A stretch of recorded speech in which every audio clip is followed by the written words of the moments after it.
I've seen things you people wouldn't believe.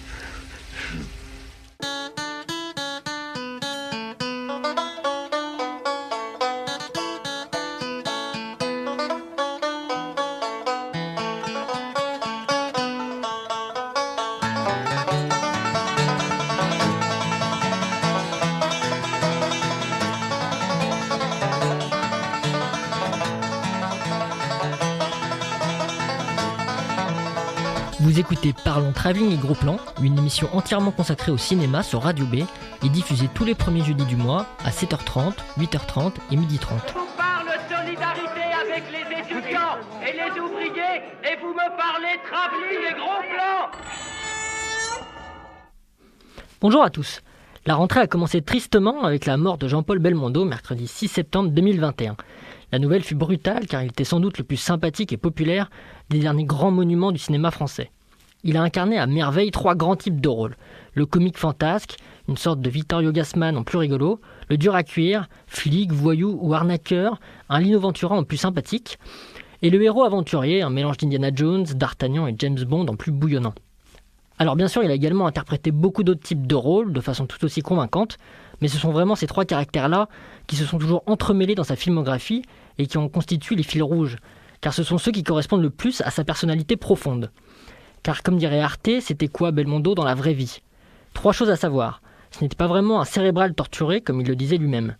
C'était avant tout un gamin, jovial et hyperactif. Il passait son temps à faire des blagues de façon presque industrielle, d'où son talent comique.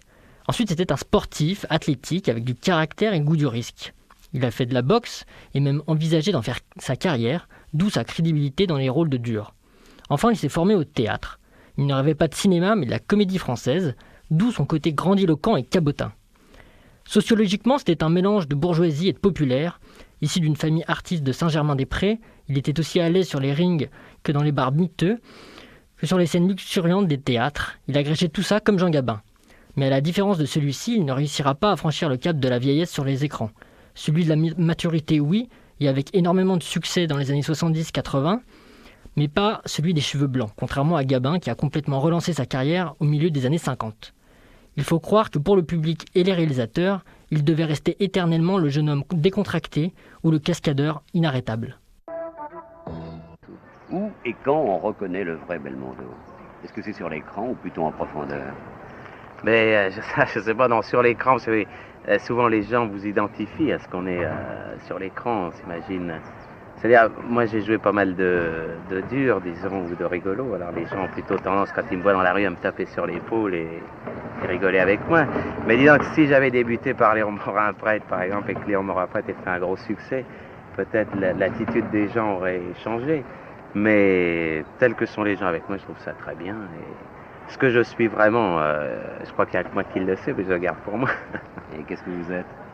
Oh, moi, je suis quelqu'un qui aime bien vivre tranquillement et bien profiter de la vie. Timide sans un plus. peu ? Un peu, mais je crois que souvent les acteurs sont timides, c'est pour ça qu'ils vont sur scène. Alors comment aborder sa carrière qui compte près de 80 films ? Je pense pas qu'on puisse identifier des périodes bien distinctes, des blocs correspondant aux différents types de rôles que je viens d'évoquer, car tous les genres sont en permanence entremêlés tout au long de sa filmographie. Bien sûr, il y a des grandes étapes, mais elles ne sont pas définitives. Il ne se consacre pas qu'aux films d'auteur style Nouvelle Vague après À bout de souffle, ni aux rôles d'aventure historique après Cartouche, pas plus qu'au polar après Peur sur la ville. Pour ma part, je me contente de le regarder grandir et distingue simplement les films de Belmondo jeune homme, souvent en noir et blanc, les films de l'âge adulte, ceux de la maturité dans les années 70-80 et ceux d'après la gloire jusqu'à la vieillesse. Je reviendrai ici uniquement sur les films de la jeunesse, lorsque la France le découvrait, à la grande époque des années 60, car si certains de ses premiers films sont restés mythiques, beaucoup de pépites sont aujourd'hui oubliées, contrairement à ses succès du milieu des années 70, où il se fait sûrement plaisir mais en se caricaturant beaucoup, ce qui donnera des films assez peu intéressants où il fera des choses étonnantes mais qui ne vont pas nous étonner.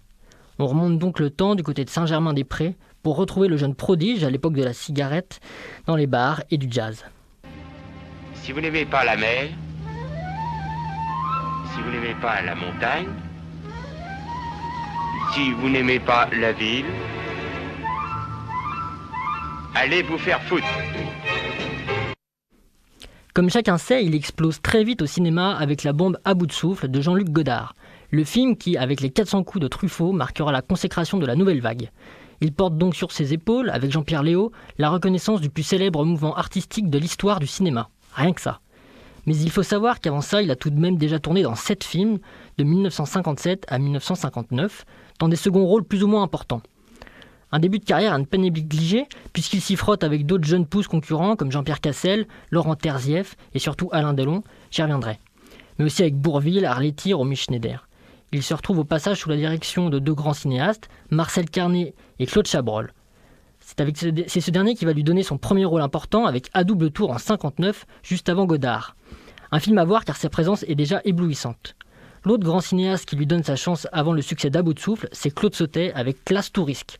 Encore un second rôle, mais il est en face à face avec le grand Lino Ventura. Il est tourné quelques semaines seulement après le tournage d'À bout de souffle, qui n'est pas encore sorti. C'est donc une grosse prise de risque pour Sautet, qui devra se battre pour l'imposer à ses producteurs. Et avec raison, puisque le résultat est très bon et le duo fonctionne parfaitement entre l'ancien catcheur et l'ancien boxeur. À ne surtout pas louper. Mais c'est bien l'année suivante avec Godard que tout commence réellement.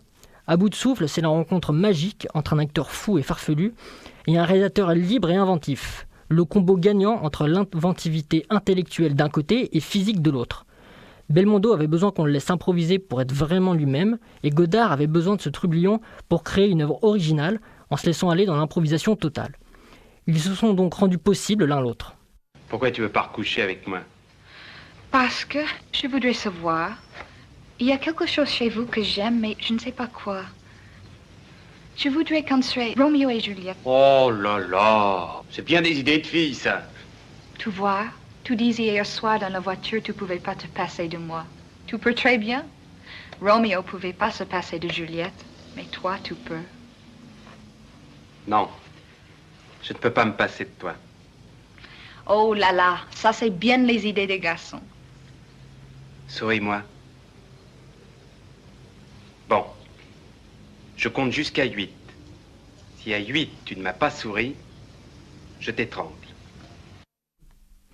Alors à partir de là, c'est l'explosion. Du jour au lendemain débute une carrière immense et fulgurante. Il délaisse le théâtre et enchaîne les films à un rythme effréné, généralement avec des premiers rôles pour plusieurs grands réalisateurs. Un parcours remarquable qui débute paradoxalement par un premier faux pas avec Moderato Cantabile. Un film dont peu de gens se souviennent et c'est normal. S'il faut en éviter un, c'est celui-là. Réalisé par l'anglais Peter Brook et adapté d'un roman de Marguerite Duras, c'est une œuvre particulièrement lourde et ennuyeuse dont il sera le premier à se plaindre.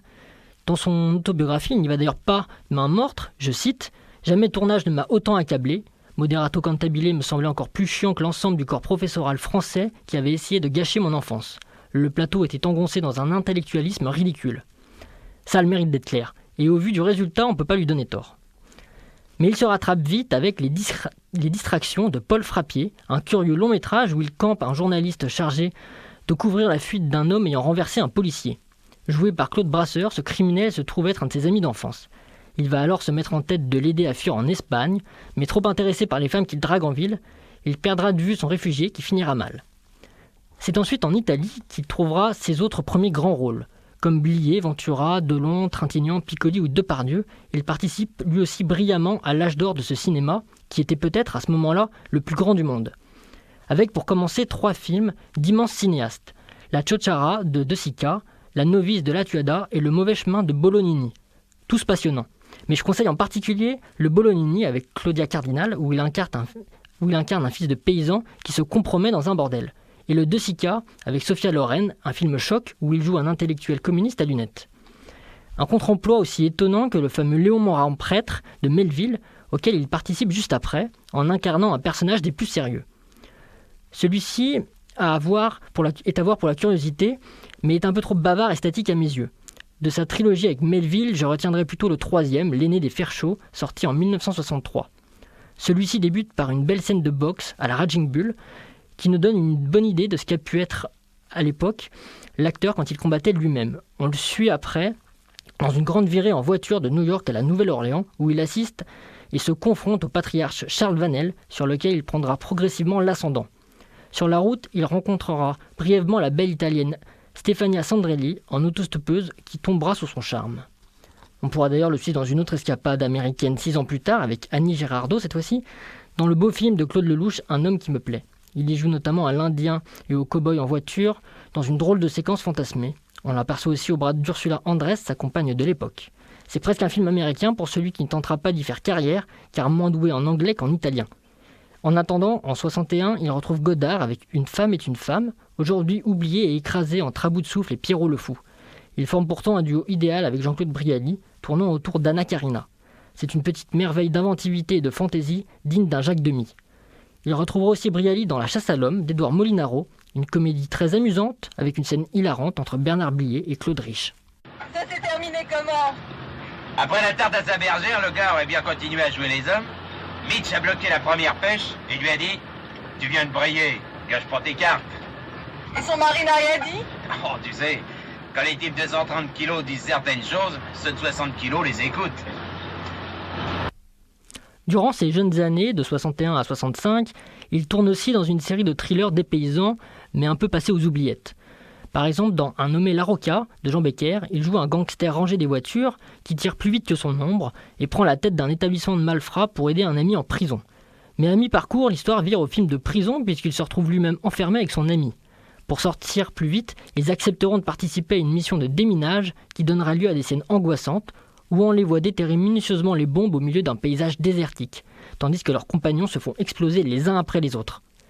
Dans Échappement libre du même cinéaste, il se glisse dans la peau d'un contrebandier qui volera la voiture remplie d'or qu'il était chargé de remettre à son commanditaire, interprété par le méchant de Goldfinger, dans une longue fuite haletante. D'ailleurs, la même année, en 64, il détourne aussi de l'argent dans le merveilleux, mais cette fois pas oublié, 100 000 $ au soleil d'Henri Verneuil, une course-poursuite à mi-chemin entre le Selleur de la peur et Un taxi pour Tobruk, où il retrouve Lino Ventura dans un affrontement mythique au milieu du désert, en compagnie de Bernard Blier, et des dialogues inoubliables de Michel Audiard, dont on vient d'entendre un extrait. Enfin, avec Par un beau matin d'été de Jacques Deray, il participe au kidnapping de la toute jeune Géraldine Chaplin, qui ne lui résistera pas longtemps. Si le film manque un peu d'énergie, il vaut tout de même le détour, notamment pour sa première partie où Belmondo arnaque les prétendants de sa sœur avec sa complicité. Mais terminons ce tour d'horizon sélectif par une comédie sortie en 66, mais qui semble avoir été tournée juste à la sortie du conservatoire par Belmondo et son ami Jean-Pierre Mariel, Tendre voyou de Jean Becker, encore une fois. Il y incarne un Don Juan pathétique et nous donne une bonne idée, dès sa première scène, de ce qu'a pu être l'extravagance de la fameuse bande du conservatoire, formée par Belmondo, Mariel, Rochefort et compagnie, durant leurs années de formation au théâtre. Ah, mais ça tire! Lâchez-moi! Non, mais... Allez, tolère. Allez, couchez. Non, mais j'ai horreur des goujats. Est-ce que je peux vous déposer quelque part? Mais je ne sais pas si... Mais j'ai ma voiture. Bon, j'allais avenue Montaigne. C'est la Providence qui m'envoie, je vais avenue Georges V. Ah, le reflet de vos cheveux dans la lumière. Je ressens encore ce petit pincement au cœur. Souvenir, que me veux-tu? Un mot à présent de son concurrent et ami Alain Delon. Le duo ou duel Delon-Belmondo est un peu notre duo Pacino-De Niro ou Stallone-Schwarzenegger. Deux icônes qui s'affrontent sur le même terrain à la même époque avec pratiquement le même succès. Le parallèle est évident en termes de carrière, mais pas de personnalité. Pour ce qui est de la carrière, ils débutent pratiquement au même moment. Ils n'ont que 3 ans d'écart et tournent ensemble dès le début dans Sois belle et tais-toi de Marc Allégret. C'est le 3e film de Belmondo et le 2e de Delon. Ils forment un duo de jeunes copains loupards qu'il est très étonnant de revoir aujourd'hui avec le recul. Ils tournent tous les deux avec Romy Schneider avant d'exploser la même année en 1960, l'un avec À bout de souffle et l'autre avec Plein soleil de René Clément. Delon fera un passage tout aussi remarquable en Italie dans les années 60 avec Rocco et ses frères, puis L'Éclipse et Le Guépard. Il jouera lui aussi les héros costumés avec La Tulipe Noire et Zorro, et il prendra surtout la suite de Belmondo en devenant la nouvelle égérie de Melville, qui lui offre également une trilogie formée par Le Samouraï, Le Cercle Rouge et Un flic. Il jouera aussi un policier et un truand, et ils se retrouveront d'ailleurs ensemble avec Borsalino, consacrant leur duo à l'écran, mais c'est rien de moins que 7 films dont ils partageront l'affiche au final, même s'ils n'y ont en général pas de scène ensemble. Ils prennent également tous les deux le relais de la génération Gabin et de son état d'esprit. Pour cela, ils ont d'ailleurs tous les deux passé avec brio l'examen de passage, en tenant droit face au patron dans des films remarquables. Un singe en hiver en 62 pour Belmondo et Mélodie en sous-sol en 63 pour Delon, qu'il le retrouvera plusieurs fois. Ils seront également à la hauteur du premier héritier de Gabin, Lino Ventura, second passage obligé, et assuré haut la main. On l'a vu avec Classe Touriste et 100 000 $ au soleil pour Belmondo, et avec le clan des Siciliens et les aventuriers pour Delon. Belmondo va aussi côtoyer Bernard Blier, on l'a dit, mais surtout devenir une nouvelle source d'inspiration pour le dialoguiste Michel Audiard, ce qui vaut consécration pour l'entrée dans la famille. Delon et Belmondo n'auront malheureusement eux-mêmes pas de successeur à leur tour pour reprendre le flambeau dans les années 80. En revanche, pour ce qui est de la personnalité, le duo ne fonctionne plus du tout, Delon étant un taiseux caractériel et l'autre un déconneur permanent, au point qu'ils devront se tenir à l'écart l'un de l'autre sur le plateau de Borsalino. S'il fallait donc le comparer à un autre géant de ce point de vue, ce serait plutôt Depardieu, qui lui aussi passait son temps à rigoler sur les tournages, sans avoir besoin de se concentrer ni de se préparer longtemps pour ses rôles. On rêverait de voir ce que des tournages communs auraient donné avec ces deux-là, mais on peut en avoir une petite idée, puisque l'occasion s'est bel et bien présentée en 1974 avec le film Stavisky d'Alain Resnais, dans lequel Gérard fait une petite apparition, mais suffisante pour déclencher une après-midi de fou rire entre les deux hommes, comme l'on pouvait s'y attendre. Depardieu pouvait aussi, comme son aîné, jouer la comédie, contrairement à Delon, et surtout devenir un déclamateur grandiloquent. Ce n'est pas un hasard s'il fut choisi pour interpréter Cyrano au cinéma, un rôle dont rêvait aussi Belmondo, et qu'il finira par tenir au théâtre. Messieurs, votre accueil me bouleverse, mais ne saurait égarer mon jugement. J'ai tout de même pas mal voyagé. Ce qui me permet de vous dire, en connaissance de cause, que votre patelin est tarte, comme il n'est pas permis, et qu'il y fait un temps de merde. Je suppose que monsieur plaisante. Absolument pas. Vous savez combien il y a eu de jours de soleil en juillet? 17. Soleil de mes fesses. Vous savez pas ce que c'est que le soleil? Vous l'avez jamais vu, vous?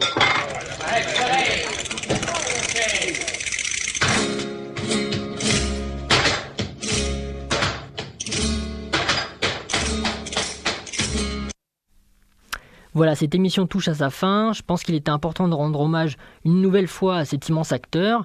Il me tenait aussi personnellement à cœur pour des raisons familiales, puisqu'il a interprété mon grand-oncle, le résistant Yvon Moranda dans Paris-Brutier en 1966, où il participait à la libération de Paris. Maintenant, il ne vous reste plus qu'à allumer vos écrans et partir à la recherche de tous ces trésors pour vous replonger dans ces folles aventures. Quant à moi, je vous dis à la prochaine, dans un mois, sur Radio B. On peut dire, Belmondo, maintenant que vous avez du métier, non? Bah ça commence, ça fait 16 ans que je suis acteur. Mais quand on a du métier, on dispose des ficelles, c'est pas dangereux?